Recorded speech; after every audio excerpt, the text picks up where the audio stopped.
Are you still in Texas right now? Yeah, still in Texas, and just waiting for the shit show to hit. Okay, I was gonna say, what's the weather? Which one? It was like 80 last week, and like 50 at night, 80 during the day. Sounds perfect. It's raining right now. It's like it's probably 50 right now. It's supposed to be 10 tomorrow morning. Oh, nice. So this entire town is losing their mind. Grocery stores are packed. There's no food. People have got like sand strapped to the hood of their car. I'm like, what are you people doing? And then great. I think it comes in tonight, and then I think by Friday it's supposed to be 40s, and then next week is 80s. Starting like Sunday, it's in the 80s all next week. Yeah. So for 2 or 3 days, how often are you going to get out on the road? I mean, it depends on if the school closes or not. If my kids have school, then I'll take them. But I mean, I drive a Jeep. I'm not too worried about it. Right, but it's all of the other loonies that don't know how to drive on it. Yes. Yeah. Fortunately, I will say that we live south. We live on the Fort Worth side of the Metroplex, but south in a little town called Burleson. It's still fairly country down here. A lot of 1-ton pickups, a lot of horse ranches. So it's not crazy amount of people this far south, which is nice. Mm-hmm. But we're like 30 minutes and we're in downtown Fort Worth. Okay. So we tend to escape all the craziness, but So people will just ditch the trucks and ride the horses around if they need to for the next couple of days. Exactly. I mean, that's kind of what I would do. I actually started taking my son wanted to ride horses. So I got a trainer and he's learning. He's been watching country shows and he wants to do like cutting and reining. So he's 7, so he's doing lessons now. Okay. And I'm taking him to lessons and I'm like, I haven't ridden a horse since I was in junior high. And unfortunately, that was a really flipping long time ago. And I was a little more nimble back then. Exactly. So I've got, I started taking lessons with him just to start learning everything again so I can go on horseback riding lessons so we can go horseback riding and stuff. Okay. It's been unusually and just a lot of fun. Like I'm just having a blast. That's awesome. Nice. Hey, you put yourself out there. You were like, I don't know how this is going to go, but I was a little worried. I'm like, I know that horse is big, but I am not a small man. Horse doesn't seem to give a crap. So I'm like, all right, I can get used to this. Yeah, just one tip from a former professional horseback rider: stay on the head side of the horse. Yeah, I can see that. just to be safe. Just to be safe. You don't want to be on the backside of that. Everyone tells me when we tell them, they're just like, you're an idiot. My wife's coworker just bought like his daughter's into dressage or the Arabian horse stuff. And he's like, don't do it. Don't do it. And then we both do it. And he's like, we just bought a quarter of a horse for like $50,000. We don't even own the thing. It's ridiculous. And I'm like, see, I'm not going that far. What everyone says. You get into horses and your money just disappears. I'm like, but it's fun. Right. Yeah, living in the city, my kids have never expressed an interest in, horseback riding outside of going to summer camp. But if they did, I would say that horseback riding or horse ownership at any percentage is like hockey. It's a fictional sport in our house. Yes. I would agree with that. Yeah. Yeah. I've known 2 people who, and again, in the city, 2 people who have owned a horse, and they both have said to me, I would rather own a boat. And I'm like, wait, but I thought everyone said don't own a boat, just have a friend who owns a boat. And they're like, exactly. I'm like, oh, that say it's up. Okay, great. Sounds like a great venture. Where do I sign up? So it's a pretty good racket. I mean, not a racket, but a racket. I'm asking our horse trainer, she's teaching us to do how to get the horse where you want it and, gallop versus a trot, a canter, all that horse stuff. And I'm like, so question for you. With every other sport, you want to get good, you got to practice. So we get lessons once a week. How much more if we just want to come in and just ride and practice the stuff you taught us? She goes, we don't do that. I'm like, what do you mean you don't do that? She said, if you're on one of our horses, a trainer has to be with you. It's like, well, how do we practice? You got to buy a horse. I'm like, well, isn't that convenient? I don't have stables. She's like, you can rent one of these. I'm like, I'm sure I can. We can solve that problem for you. Oh, yeah. When they say for a boat owner, the best 2 days of boat owner's life is the day you buy it and the day you sell it. Yeah. That is so true. Yep. Been down that road. We had a boat pre-kids. Not anymore. Oh, boy. Well, now that we're all in a really positive mood, how about we get rolling?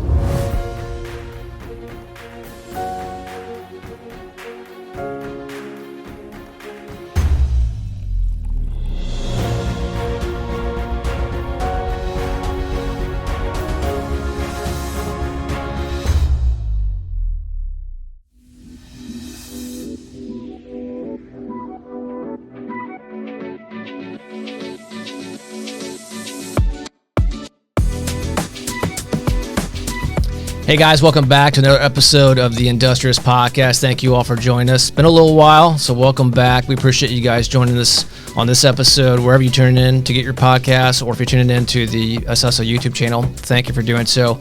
And if you're new to the channel, haven't hit the little subscribe button or the notification bell icon, please do that. Won't cost you a horse, won't cost you a boat, absolutely free. So hit us up. All right, special guest today coming from the Deep South. What would you call Texas the Deep South, or maybe not? Man. I mean, Deep South for if where you're we in the are. Metroplex, I just call it like, a little less view of Miami. A little less. It's the best way I explain. Okay. It's like Miami without the view of the ocean. Okay. It's weird as that sounds. That's how I feel like the Metroplex has gotten. Yeah. Okay. Well, there you go. He hails from somewhere other than Miami without the view. How's that? There you go. Yeah. Jerry Jones's backyard, perhaps. Is that where Tubbs and Crockett moved to? It's possible, especially if they're into horses. Yeah, exactly. Right. All right. Anyway, Mr. Zach Shrum, the bearded finisher himself. Zach, welcome to the Industrious Podcast.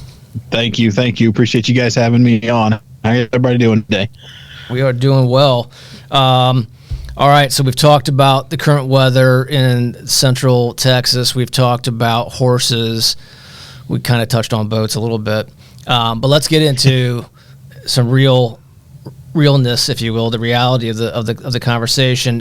Zach, if you would give our listeners and viewers a little background intro on yourself. So myself, I am entrepreneur at heart. I have owned businesses in the service world ever since high school. Where I really kind of got into the painting world was back in Oklahoma, where I'm originally from. It was probably, 15 years ago. Good Lord. High school was 15 years ago? Well, high school was more than that, unfortunately. I had a concrete and tile company, so I did a little bit of remodel, specializing in concrete and tile. And I was actually bartending, just for fun. I'm a single guy. Yep. And met this girl who used to come and tell me all about all of her horrible dating stories and first dates. And I was like, I kind of like her. So I just listened, knew exactly what not to do. Taking notes, right. Lots of note taking. Yep. Taking mental notes. Finally asked her out. We went out a couple times and, so it kind of got serious, and I met her dad, who's now one of my best mentors and also an entrepreneur, and he had a painting company. He went on a trip and asked me to watch his business for like a month.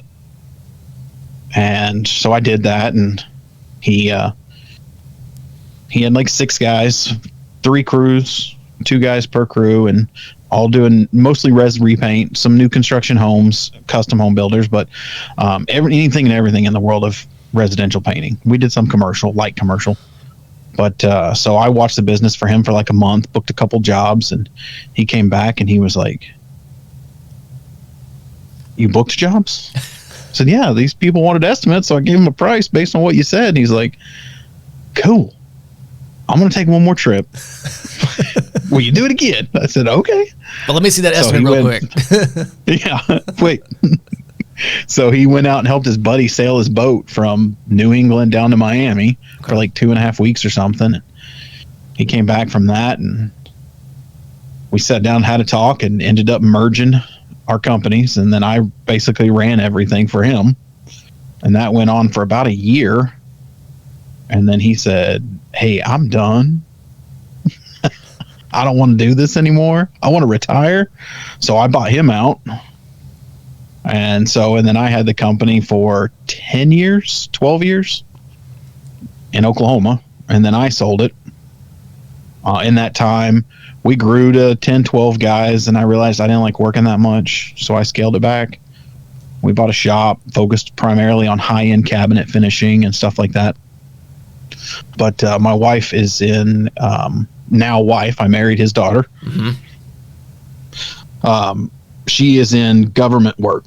Works for government contractors in the defense world. Yep. She got a job opportunity down here in the Dallas area. So she was like, "Hey, I want to do it." And I was like, "All right, you let me grow this for 10 years. So, I'll see if your dad wants it back and we'll go to Dallas." So I was like, "Hey, Darrell, you want the business back?" He said, "Hell no, I don't want that thing. I'm retired. I'm not going back to work." So sold it and then moved to Texas. And that kind of was taking a little break and kind of fell into the manufacturing world. So I fell into actually doing some social media stuff for CIC Coatings, Centurion Wood Coatings. Was going to do some consulting for them. Still blurry on how the consulting turned into working them full-time for 2.5 years. That's still a big blur. Because you bought a horse. Sounds like a lot of things in the coatings world. You just kind of got sucked into it. Yeah, you just get sucked in. And so I did that for 2.5 years. And then we moved down to Waco, which was like 2 hours south of Dallas. And originally, when I went to work for CIC, the whole consulting and coaching and podcast was kind of where I was going. Somehow I got sucked into the manufacturing world for 2 years, growing their distribution program. But then I finally stepped away from that and started up my podcast here that we've had it'll be a year in May. Okay. 2 episodes every Monday. The whole purpose in the podcast is just bringing this whole industry together as a whole is the thought process behind it, whether it's manufacturers of coatings, of equipment, distributors, and end users, to just open that line of communications. From my past experience, it seems like there's just always been a huge gap. Painters are always saying, "I don't understand why they don't make this," and manufacturers are always, "Why don't they use what we make?" We've heard those a few times. So from my time in the manufacturing world, it was just kind of seemed like a nice segue into the world to try to get the community out there, get more people involved, open those lines of communication for a painter to say, "Hey, I need this."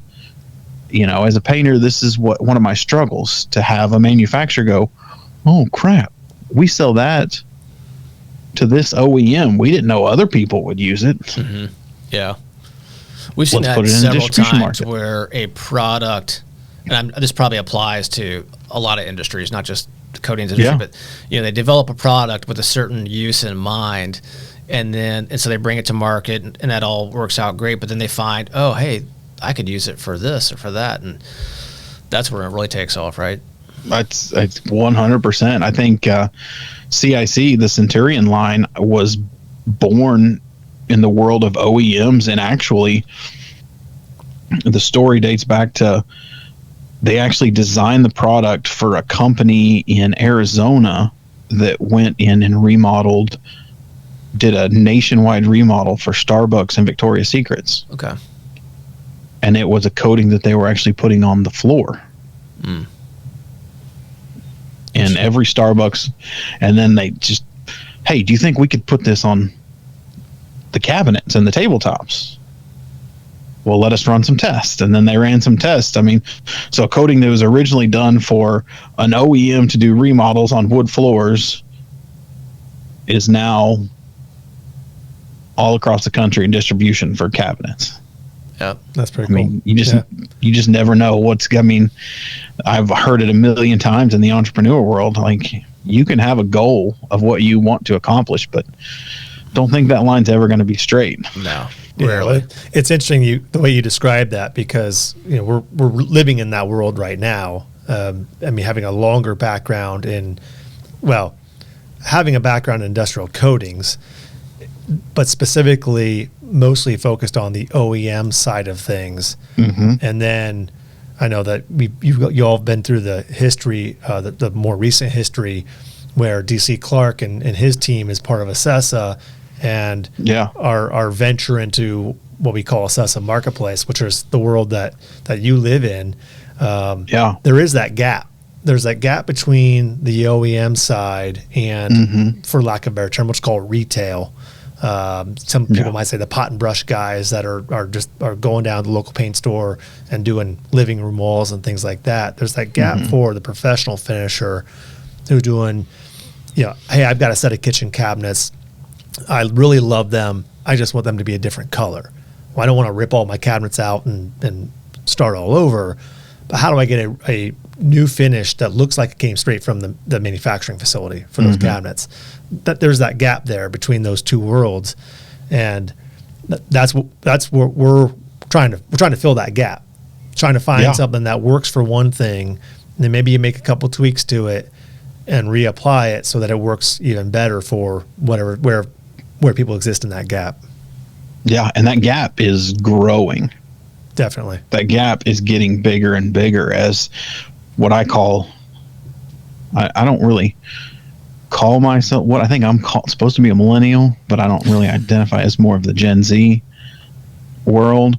But like that millennial and younger, as they get older, we're very visual. Mm-hmm. I think the younger generations, they want things to last longer. Whereas I think the boomer generation was more of the, if it lasts 5 years, we're good. I think there's like that generation called the Walmart generation, where everything was at Walmart. Now everybody wants everything to last. I want something that's going to last me 15 years. So they're more concerned with the product, not just how it looks immediately. I want something that's going to be durable. I think that has just seemed to be growing leaps and bounds as the younger generations start finally investing in homes and things. Well, and you said the right word, investing. Like, they realize that it's going to cost more than that thing at Walmart that was, $19.99, but you're only going to get you get what you pay for, right? They understand that, and whether they have the funds or not, then they'll take their time, hopefully, and not rack up a bunch of debt to do it. But yeah, to your point, it's about quality, which is always fun to hear. Yes. And refreshing, because how many times have you had experiences where all they want to know is how cheap can I get it? And I'm like, I mean, I could paint. We could sell you some paint that looks like this water. It's not very expensive, but it's not going to last real long. It's not actually water in his cup. Yeah, I drink straight lager. It might make it to the 1 year anniversary of warranty, but that's about it. Yeah, right. And then that warranty looks like Swiss cheese, anyways. Yeah. I was just talking to a guy today earlier about he does a lot of new construction. And that's where his world is trying to help new construction painters. And I'm just like talking to him about these builders. Pulte was one of them, and we talk about all the big Lenmar and DR Horton, how big they are, and just the monstrous size and their needs and wants from their painters and the price that they want it done. You're just like, I don't understand. He's telling me he had a guy call him and be like, I just was bidding some new construction homes, and they told me they had a guy bidding at $1.10 a square foot, material and labor included. That's not the world I think we really try to play in. It's challenging. I just don't understand how they get there. I'm like, new construction. So it goes back to that word you said, visual, right? These, if depending on what market that home is really geared towards, if that potential or prospective buyer is a visual person, and like we all have seen, what's the first thing someone does on a finished cabinet door? They go up to feel. They look at it, but they go up to feel it. And hopefully, whether they're a 25-year-old or a 55-year-old, whatever, like they're going to look at this door that was sprayed by that individual, and hopefully they'll see, is it a piece of shit or not? And then more than likely, when they go feel it, are they roughing up their skin, or does it feel like a baby's butt? Like, yeah. Or is it gummy? It's a gummy, yeah. Can you still see wood? Yeah. Right. Oh, it's the antique look. My bad. It's all over. And it's one thing that I really love about this industry. And I mean, as you said, like once you get into this world, I've noticed, like once you're in, it's over. You can't get out. Like it's every time something will pull you back in. I didn't think I was going to get back in after I sold the business and then manufacturing. And then I was like, well, I'll see. And I might just do something else, figure out something else to do, move on to the next thing. I was, still looking at investing in some other stuff, but I've got a couple other businesses that I have on the side, on the, just on the entrepreneur side. I'll start a business. This one just won't let you go. I don't know what it is about this paint world, but it will not let you go. Well, we've inhaled a few fumes, and maybe that's it. Maybe that's a good point. So you mentioned the podcast will be a year old in May. In May. And then going back, I've listened to several of your podcasts, and so noted that May of 24 was when the first episode dropped with a fellow Hoosier was your first guest, Tyler Thompson. Yes, he's Mr. Tyler. Out on the west side of the state, out in the Haute, Terre Haute. We call it the Haute here in Indy. The Haute. And I guess my question is, like, what's been your biggest gain or your biggest takeaway of all the people you've interviewed, most within the industry, but from different perspectives? Like, what do you see?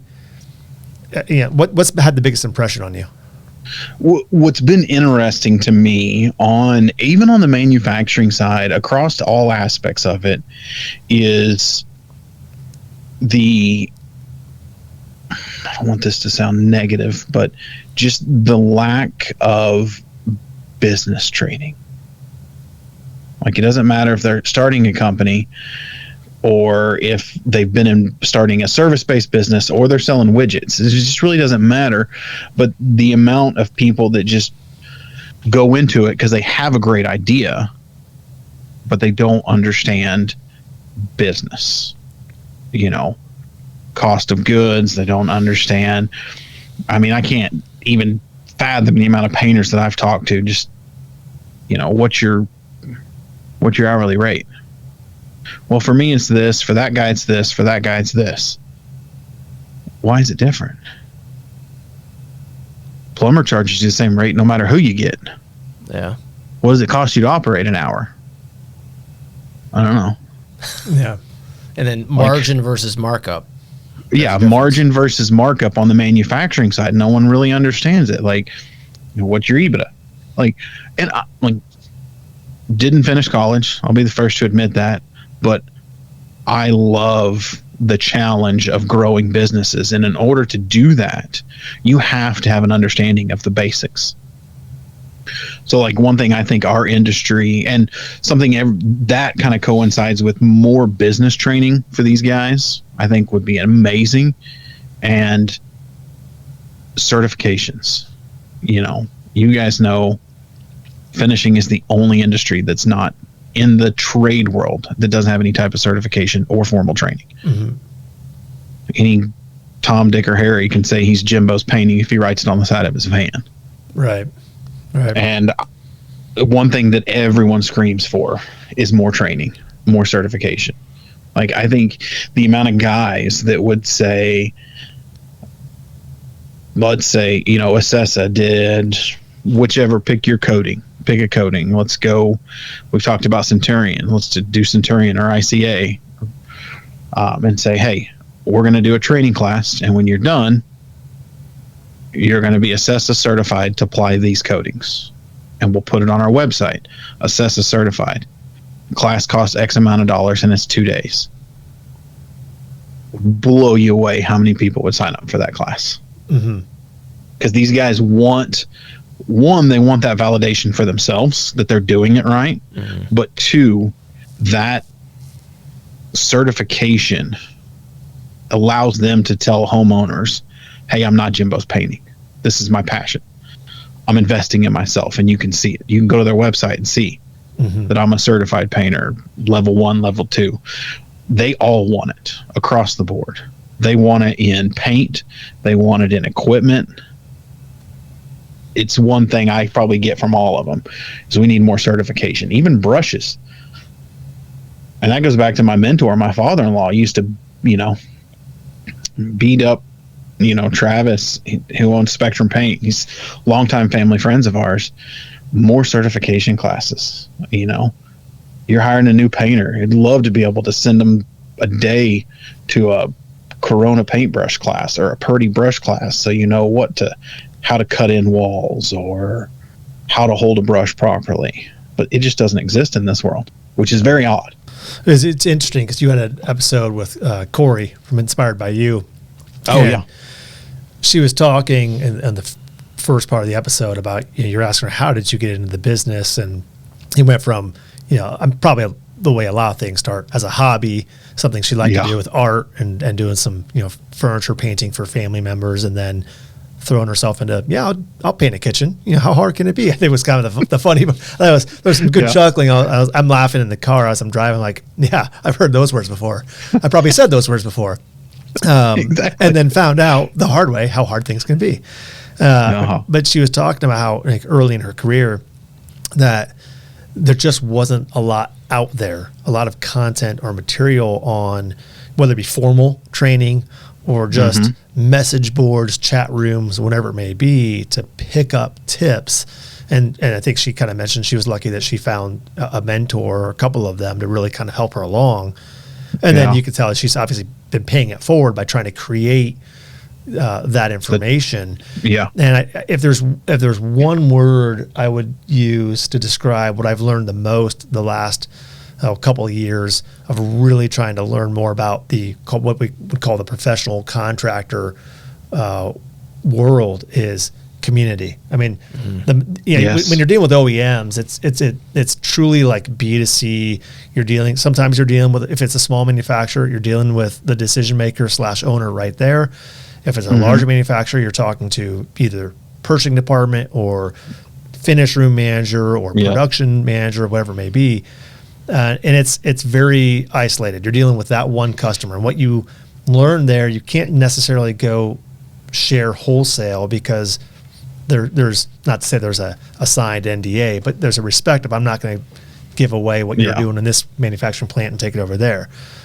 There's a similar kind of, I'm going to keep my secrets close to the vest mentality, or was, in the professional contractor market, as there is a lot of places. But it really 100. Seems like people like yourself, others in the industry, are trying to say, okay, let's take all of this learning on an individual basis and create a community out of it. Exactly. And while there's still a long way to go, man, you can really see, the work that's been done and the results so far. Yeah, it's changed a lot from past generations of sharing knowledge. And, I was talking to a guy this morning, his name's Jamie, from a boat academy. He's over in England, in the UK, and Wiltshire, I think. We interviewed him this morning, and one of the things I talked about was, as I tell people all the time, I'm like, just look at the Metroplex, guys. There's almost 10 million people in the DFW Metroplex. If you had 100 painters charging the exact same thing and sharing all the information, you wouldn't be able to cover this area. Just on residential, not to mention commercial. Like, there's plenty of business out there for everyone. There's no need to keep it close to the vest. I mean, when I had my painting company, I met with the other top end 3 to 4 guys. We would have lunch once a month. Hey, you bidding on this house? Yeah, I bid on that one the other day. Hey guys, I'm thinking about upping my rates, $10 an hour, going to $75 an hour. Okay, I'm in. We all still had plenty of business. So getting people to understand that not sharing all this information that you have to help other people, because all it does is make our industry better and builds that community, and it just makes life easier for everyone. Yeah, that's well said. Yeah. And that was interesting, as I was talking to that guy this morning, Jamie. He is a 25-year veteran painter, and he was telling, he's been doing it for a while now, but he's got a thing called a boat academy in the UK. Shut down his business, and all he does is he teaches painters, or decorators as they call them in the UK, how to spray. 1 day, 2 day classes. He says less than 7% of the decorators in the US know how to spray. So like, finding someone who has that kind of passion to come to the US and start like a finishing academy, to all they do is teach, not try to teach and still paint cabinets or anything like that, but just truly teaching the profession, I think is something our industry really needs. So the 40 plus, how many episodes are you at now? If you're getting close to a year? Yeah, I'm 40. I think right at 40. Do a weekly, so yeah, every Monday a new episode that comes out. Who are the 2 top episodes, for whatever reason, stand out to you the most? I mean, I know all 40 are great, right? That's a natural answer. Well, yeah. I would say some of the ones that I got a lot from, and that have done really well and that I want to do more of, is I had a gentleman by the name of Jake Jeverick on, who is a chemist. And our industry of not necessarily OEMs, but the painters who have a passion for finishing, or the finishers out there working for themselves, or one guy have a small shop and all they do is high-end finishing, those guys eat that up. They love the chemistry, being able to ask the questions of why polyurethane, what resins next, understanding isocyanates and how they affect you, understanding the cross-linkers. And his episode was fantastic. I mean, I nerded out. It was bad. It was a complete nerd out episode. And that one was really good. And I would say the other one was, it hasn't been released yet, another guy by the name of Jamie, who is in Australia, and he does custom furniture restoration. Got a great social media following, but just a fun guy, and had a lot of fun doing the episode, just talking business and joking, and he was hilarious. My editor's like, dude, I think I almost peed myself twice editing that episode. He said, I was like 15 minutes in and I'm rolling on the floor. That one was a lot of fun. Probably had a similar Texan accent too, right? Exactly. Well, I think that's fun with both Jamies, the one in Australia and the one in the UK, both great guys. Just hearing the difference in, our cultures are different. Right. Across the world. But just hearing how the painting culture is different in other areas of the country is mind-blowing. Right. Like in the UK, 97% of painters have no idea how to pick up a spray gun. It's all cut and brush and roll. They just all brushing. Wow. We're all brush and roll. I was going to ask you. You said there's a lot of differences. What are a couple of those? So there's one. That was a huge one. And then, the U.S. is infatuated, I'll use that as a term loosely, with water-based paint. Mm-hmm. And most of Europe, it's like, if you have to mask up to spray water-based paint, why don't you just spray real paint that you don't have to fight Mother Nature for? Sure. If you're wearing all the same stuff, but it takes longer to off-gas on water-based paint, just spray regular polyurethane. I think the biggest thing for us with the European market and the U.S. was always, here we sprayed, especially on the OEM side, spraying a lot of CVs. So, formaldehyde is an issue, but it's not really talked about per se. But they were afraid of isocyanates. And then in Europe, like, dude, we've been spraying 2K PUs for 30, 40, 50, however long time. We know how to deal with the isocyanate, and it's not that big of a deal. We don't want to have formaldehyde off gassing in our house for the next month. Yeah, isocyanate most of them you can control, right? Just it's a controlled environment. Formaldehyde It's naturally occurring. You can't necessarily control it. I mean, it's just going to do its thing until it's gone.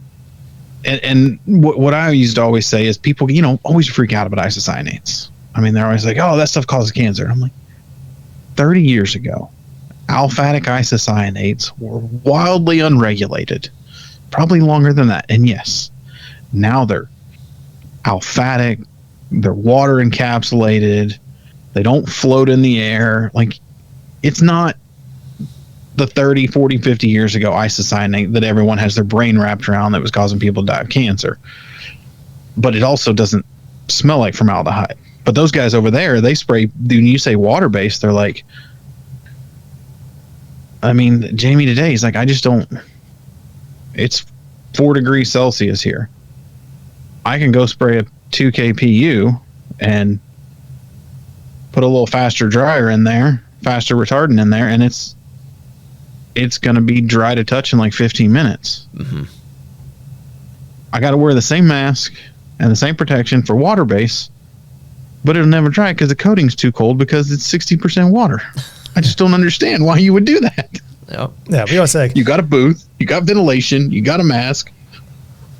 Yeah, you're good. I mean, I say if people were spraying a solvent-based PU with isocyanate hardener, if you've got good ventilation, so you're not just breathing in the overspray, if you're not swimming in it and you're not drinking it, the latter two, I would have a lot of questions beyond just the concern of isocyanates. But like, you're good. Valid. Yeah, and that's what, again, that's where people like us, it's our job to educate the finishers on how to create a safe environment, but it's very easy and very doable.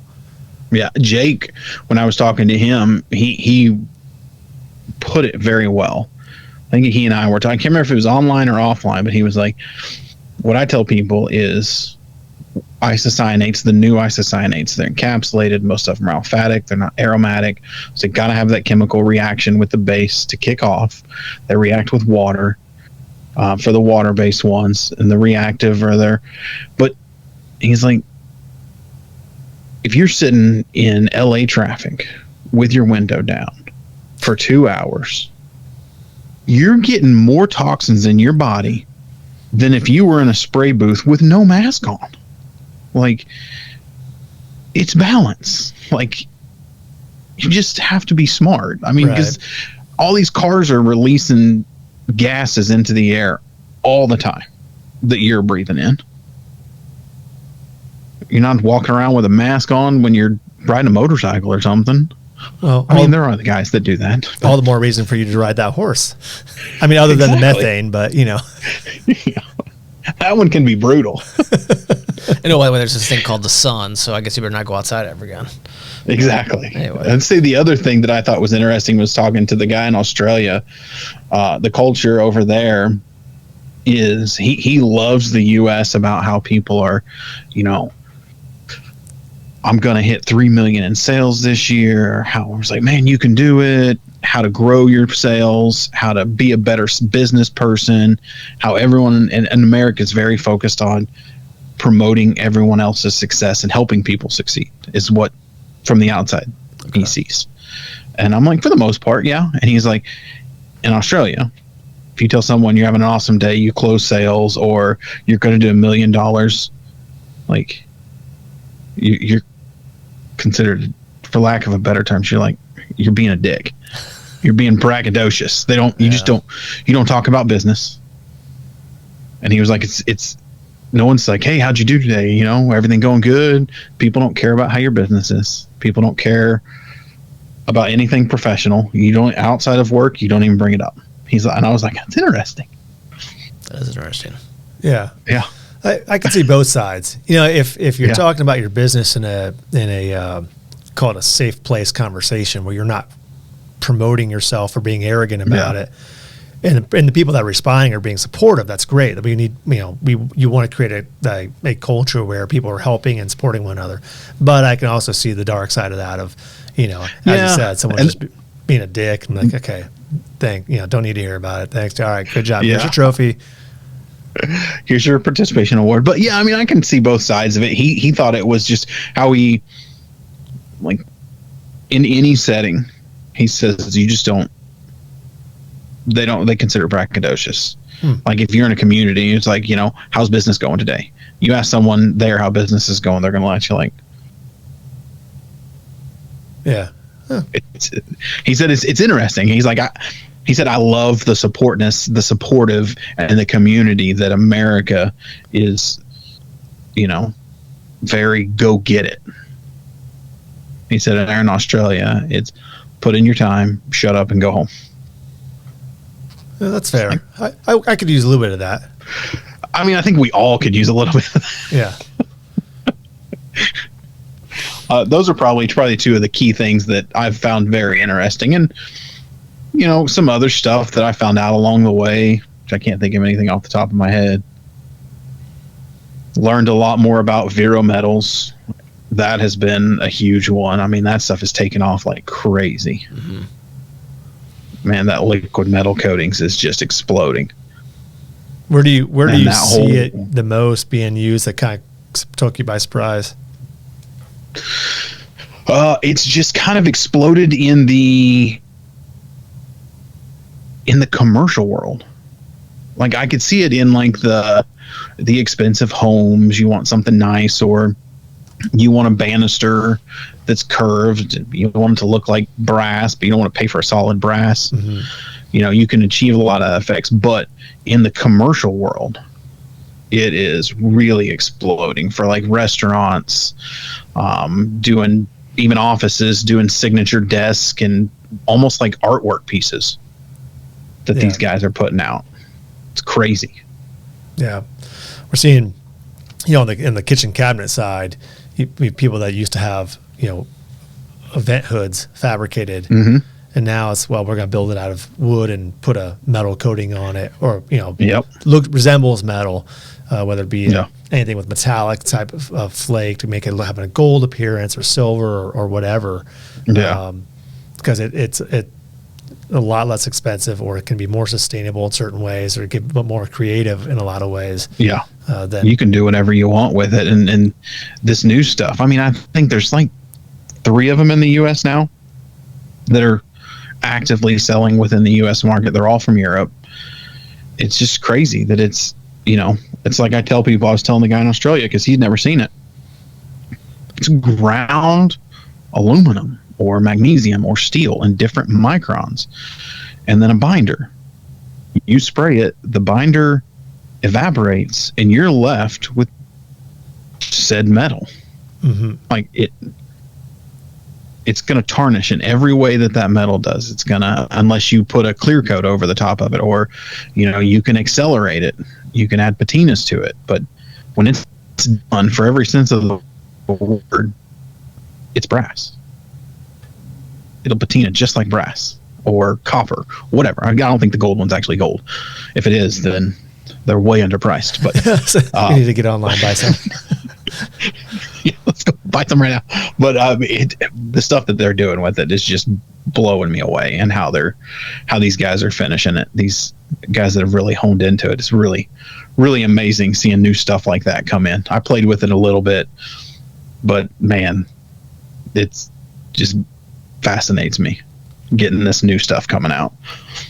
Yeah. So you brought up a good point. Of all the conversations you've had, as we go into 2025, what trends are you seeing? What commonality, from a trend standpoint, are you hearing people in more recent episodes that they're starting to migrate towards?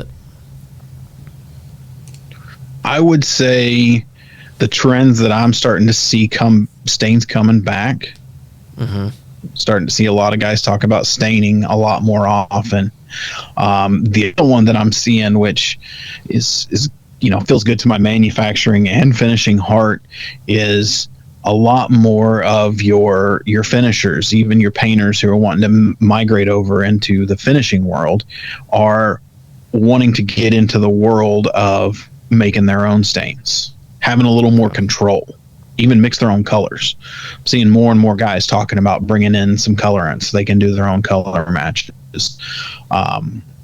One, it gives them the ability to turn stuff a little quicker if you're just ordering raw materials, because I used to do all my own colors and stains. So, and there's a learning curve to it, but it pays off in the end. Yeah. And in most cases, my distributor was always happy that they didn't have to match my colors. Yeah, that's interesting you say that, because we on all facets of across the spectrum of our business, we're seeing a lot more interest in being able to, even the OEM side, the bigger guys, the smaller guys, doesn't matter. Yeah. How can we do some of our own color work? Maybe we'll buy a majority of our colors where you're going to do the work because that's what we do. But how can you teach us? Maybe we can't match it. We don't have an experienced color matcher, but can you provide us the formula, and we'll have the base and the pigments to make it. So when we need small quantities or we need a quick turnaround, so they can be a little bit more self-sufficient, we're all for it. I mean, we want to, or they want to push it a little way, one way or the other. Exactly. I mean, and I did that in Oklahoma when I was doing 2K solvent, 2K polyurethane. My local distributor, they would not bring in the colorants to do it because I was the only one ordering it. So I ordered all the colorants, and I had to figure out tinting and weight and scales all on my own. But once you do, it's amazing. You still, as the distributor, they're still buying all the colorant from them and buying all the bases from them. But, I became an easy account because they just drop off a pallet and then I do the rest. We like you. No, I mean, seriously, so we're all for it. We want to teach people how to do it themselves, because if they can create a little bit of self-sufficiency, it just improves their operation, their business, and that's a win-win for all. Yeah, agreed. So Zach, how long have you guys been doing the show? I'm gonna turn it. Yeah, the podcast. This is when he sucked me into it, forced me into doing this. This was his COVID boredom project. I ought to know this answer. Yeah, so the studio was built during COVID. Okay. This was like a kind of a catch-all room. It was too small to be an office, but it was bigger than a closet. So it was just people were throwing crap in here, and it was just collecting stuff. And a buddy of mine who has a space was like, "Yeah, I got this room." And he was looking at doing potentially a podcast for his business. He asked me if I had ever thought about doing a podcast, and I was pretty quick at saying nope. And then after like the third ask, it started happening. The next thing I know, we're in here building this thing out. We're going on year 3. That's all awesome. Yeah. And I don't know about you, but I had zero experience going into this.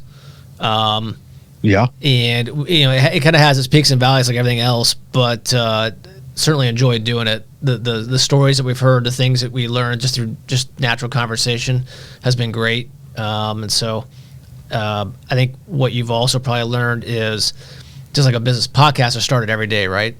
And Chris, who runs all the production for us throughout, maybe it's a year, 2 years ago, said, "Hey, do you know what the typical podcast, how many episodes they typically go through before the podcast fizzles out?" And I'm thinking, 5 to 10, whatever, maybe more. He's like, I think it was 3 or 4.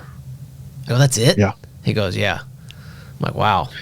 So it comes out. That's how social media has ruined everyone's attention span. Well, yeah, and that's certainly part of it, but it also comes down to from a business standpoint, it's about persistence, right? I mean, yes. Again, businesses, whether it's for-profit or not-for-profit, start every day, and what's the average lifespan of those? I don't know, probably a couple years maybe, and people get into it, and they're like, "Holy crap, this is way more than I thought it was going to be," or for whatever reason, and they fizzle out. And so, kudos to you for getting through year 1, and I'm confident that we'll be here a year from now, and you'll be cranking still, and just keep rolling with it.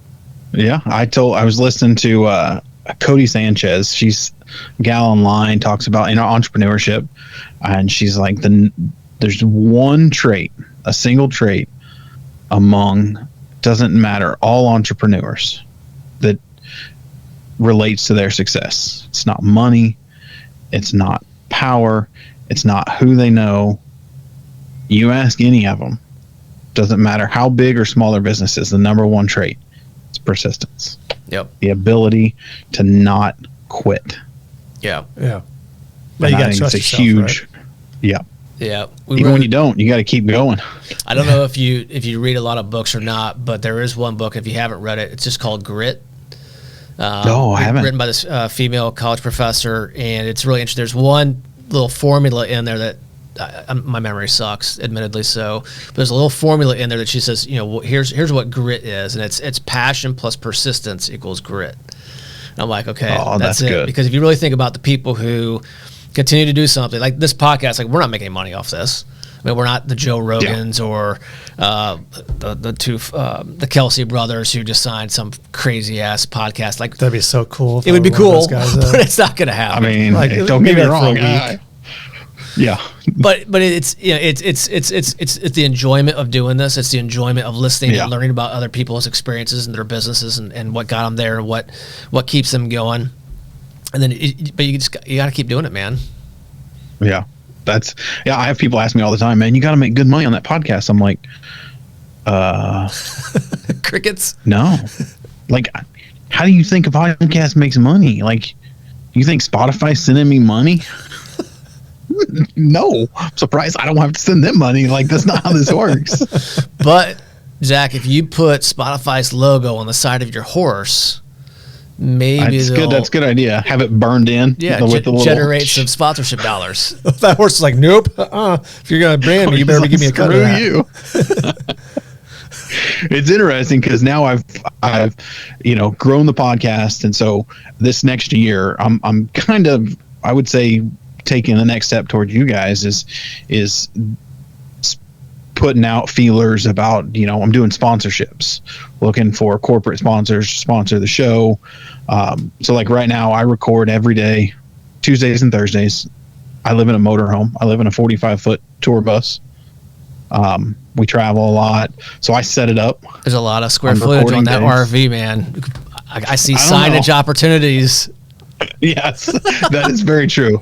I think the wife would get real mad at me if I did that. But if you show her the chat. So now I'm looking at building a studio here in the Dallas area. Not building, but developing a studio and like a place for painters to come and do trainings at. Kind of build a community space for the finishing industry, for manufacturers to have access to, record the show, do like a training facility and certain portion of it for, say a coatings manufacturer or a sanding manufacturer want to come in and do a demo. Dallas is a great central location. It's easy to get to.